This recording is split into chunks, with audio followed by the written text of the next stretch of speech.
Good evening, dear student. Then in this class we are discuss about exercise 3.3 and also exercise 3.4.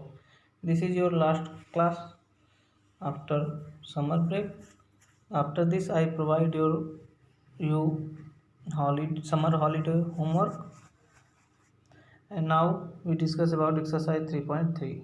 Your first question, use the bar graph 3.3 to answer the following question. Means bar graph of 3.3 means this. Which is the most popular pet? Most popular pet means highest popular pet. तो highest popular pet कौन सा है? सबसे large graph किसके through है? Cat के. So cat is a highest popular pet. Next, how many student have dog as pet? कितने student जो है डॉग को पेट किए हैं? तो कितने स्टूडेंट डॉग को पेट किए हैं? दिस. So this is 8. सो कितना स्टूडेंट हो जाएंगे? 8 स्टूडेंट. क्लियर. तो answer of this is, answer of first is cat and answer of second is 8. Dog, how many student pet dog? 8 student pet dog. Clear. Your next question, read the bar graph 3.4 means this. Which show the number of books sold by a book store during 5 consecutive years and answer the following question. ये कह रहा है एक book seller है, book store seller जिसने जो है 5 year का में बुक सेल किया है, वो अलग अलग डेटा है उसका इन फिगर 3.4. इस बार ग्राफ को देख के आप आंसर दीजिए.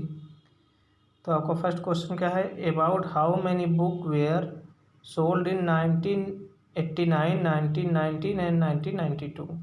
कह रहा है कि 1989, 1990 और 1992 में कितने बुक सोल्ड किए गए हैं? तो 1989 में कितना किया गया है? Near about 180. एंड 1990 में नियर अबाउट 475. एंड 1992 में near about 250. Clear. So how many books sold in this year? As usual. Next, in which year were about 475 books sold? किस ईयर जो है 475 बुक सोल्ड हुआ? किस ईयर हुआ है? ये देखिए, ये तो बन रहा है, सॉरी, किस ईयर सोल्ड किया गया है 475? 475 means this.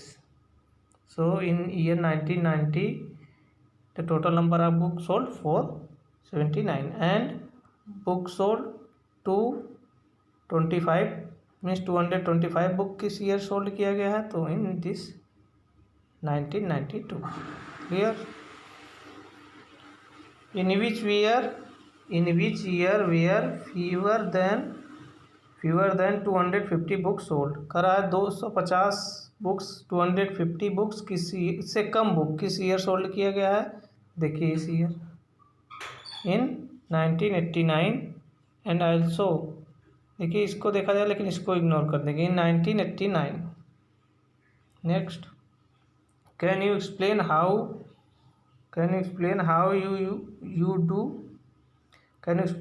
You could estimate the number of book sold in 1989. करा है कि 1989 में कितना बुक सोल्ड हुई है? तो 1989 में कितने बुक सोल्ड हुई है? 180. Clear. On the basis of this you can try to solve question 3, 4, 5, 6 and other question. If you have any doubt please share to me. Then ये कहा where fewer than 250 book sold.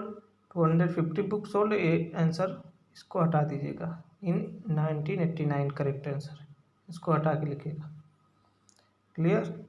Then your next topic probability. Then what is probability? Probability होती क्या है? Probability is just like a prediction, जिसमें हम prediction करते हैं, किसी के इमेजिन करते हैं, संभावनाएं व्यक्त करते हैं किसी इवेंट्स के. जैसे कि आप कोई गेम खेल रही हैं तो उसको सक्सेस और अनसक्सेस होने की प्रोबेबिलिटी क्या है?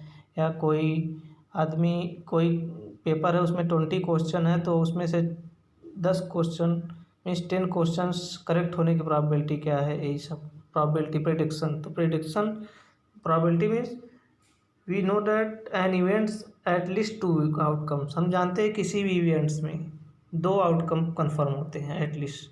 क्या क्या? पॉसिबल और इम्पॉसिबल। किसी भी इवेंट्स की सक्सेस और अनसक्सेस और होने की प्रोबेबिलिटी और condition. How many outcomes in an event? Two, at least two events. We say that the probability of getting outcome in N events, हम क्या प्रोबेबिलिटी के थ्रू क्या ऑब्जर्व करते हैं? We observe that the getting outcome, outcome क्या आता है उस प्रोबेबिलिटी के थ्रू जो है हम ऑब्जर्व करते हैं किसी इवेंट्स में। Means probability of an events is favourable space upon sample space. तो ये याद रखिएगा, प्रोबेबिलिटी क्या होता है? Favourable space upon sample space. Favourable space को एफ एस लिखते हैं और सैम्पल स्पेस को एस एस। अब क्वेश्चन आता है कि ये फेवरेबल और सैम्पल स्पेस है क्या?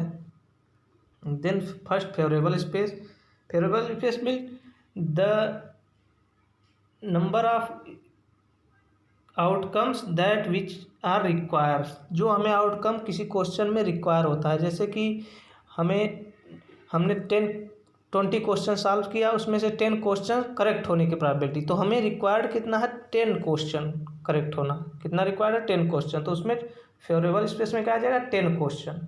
हमें क्या रिक्वायर्ड है, हमें क्या चाहिए, ठीक? तो 10 क्वेश्चन आ गया। और उसमें क्या है? टोटल नंबर ऑफ क्वेश्चन कितना था? 20। सो 20 कितना? 20 क्या हो जाएगा? सैम्पल स्पेस में। क्लियर? हमने क्या बताया कि in a question if total number in a question paper if total number of question is 20, then what will be the probability that 10 question is correct in this. अगर हम solve करेंगे तो 10 question correct हो, तो required कितना है हमें? 10 question. Required जो क्वेश्चन आउटकम होते हैं वही क्या होता है? हमारा फेवरेबल स्पेस। और जो टोटल नंबर ऑफ क्वेश्चन होते हैं जो वो क्या होते हैं? 20 क्वेश्चन है, 20 क्या हो गया हमारा? Sample space. Means the outcome that which we required, जो हमें रिक्वायर्ड होता है वही क्या होता है? Favourable space. द नंबर, अब डिफाइन कर, the number of outcome which are obtain और required in N events are known as favourable space. जो हमें रिक्वायर्ड होता है, जो हमें ऑब्टेन करना होता है, जैसे 10 क्वेश्चन करेक्ट होने की प्रोबेबिलिटी, तो फेवरेबल स्पेस क्या हो गया? 10। और सैम्पल स्पेस क्या होता है? टोटल नंबर ऑफ इवेंट्स, जितने इवेंट्स हैं, मतलब किसी घटना में, किसी इवेंट्स में कितने number of outcomes, total number of outcome in N events in known as sample space. Total number of outcome in N events are known as sample space. देखिए जैसे क्वेश्चन पेपर में टोटल नंबर ऑफ क्वेश्चन कितने थे? 20। तो favourable sample space कितना आ जाएगा? 20। And how many question required to correct? 10। So 10 is a favourable space. Clear? And probability क्या होता है? प्रोबेबिलिटी क्या होता है याद रखिएगा, favourable space F S upon S S, याद रखिएगा। क्लियर? नाउ एग्जाम्पल के थ्रू देखिए, इसको समझिए। If a coin is throw then what is the probability that tail comes on front of coin. कह रहा है कि एक कॉइन जो है, पैसे का सिक्का, जिसको जो है थ्रो किया जाता है, उछाला जाता है, then what is the probability क्या होगी? That tail comes on front of coin. Tail, उस कॉइन में कितने पॉसिबल कंडीशन है? एक हेड और एक टेल, दो। सो कह रहा है कि बट एक कंडीशन दिया, tail come on front of coin, tail जो है फ्रंट पे आए। तो probability of means total number of events कितने हो गए? हेड और टेल 2। तो total number of events in known as sample space. तो ये सैम्पल स्पेस हो जाएगा। एंड रिक्वायर आउटकम, क्या हमें रिक्वायर्ड आउटकम क्या है?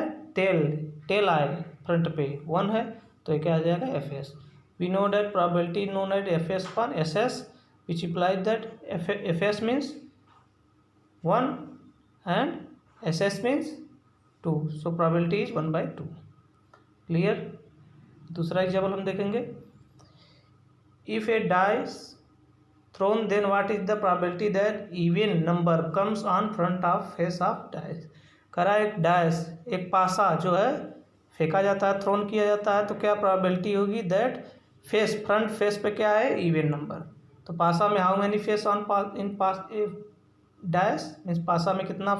लूडो का जो पासा, जो लूडो का होता है डाइस, उसमें कितने फेस होते हैं? पहले पे 1 लिखा होता है, दूसरे पे 2, तीसरे पे 3, चौथे 4, पाँचवें 5 एंड छठे पे 6। तो टोटल नंबर ऑफ फेसेस कितने होते हैं 6। और अगर कोई पूछे कि अपोजिट फेस ऑफ, अगर कोई पूछे 1 का अपोजिट फेस, तो 1 में क्या ऐड करे कि 7 आ जाए 6। 1 का अपोजिट फेस क्या हो जाएगा 6। अगर कोई पूछे 2 का अपोजिट फेस क्या होता है किसी डैश में, तो 2 में क्या ऐड करे कि 7 हो जाए 5। क्लियर। और कोई पूछे कि 3 का अपोजिट फेस क्या होता है, तो 3 में क्या ऐड करे कि 7 हो जाए 4। किसी का भी अपोजिट आपसे पूछे उसमें वह नंबर ऐड कर दीजिए जो 7 हो जाए। जैसे 1 का क्या ऐड करेंगे 7 होगा 6, 2 का क्या ऐड करेंगे 7 होगा 5, 3 का क्या ऐड करेंगे 7 होगा 4। तो 1 का अपोजिट 6, 2 का 5, 3 का 4। क्लियर। टोटल आउटकम्स कितने हुए, टोटल इवेंट्स कितने हैं इसमें, टोटल पॉसिबल आउटकम 6। सो ऐसे ऐसे 6। रिक्वायर्ड आउटकम क्या हमें रिक्वायर्ड करना है, इवन ऑन फ्रंट। तो देखिए इवन क्या है इसमें से 2, 4, 6, मतलब कितने आउटकम को टोटल है हमारे पास 3। ये क्या हो गया एफ एस। टोटल कितने हैं 6, एस एस हो गया, एफ एस कितने हैं 3। सो आउट प्रोबेबिलिटी क्या होता है F S upon S S. So 3/6 equal to 1/2, then which is required probability. Then on the basis of this you can try to solve exercise 3.4. If you have any doubt then share to me. Thank you.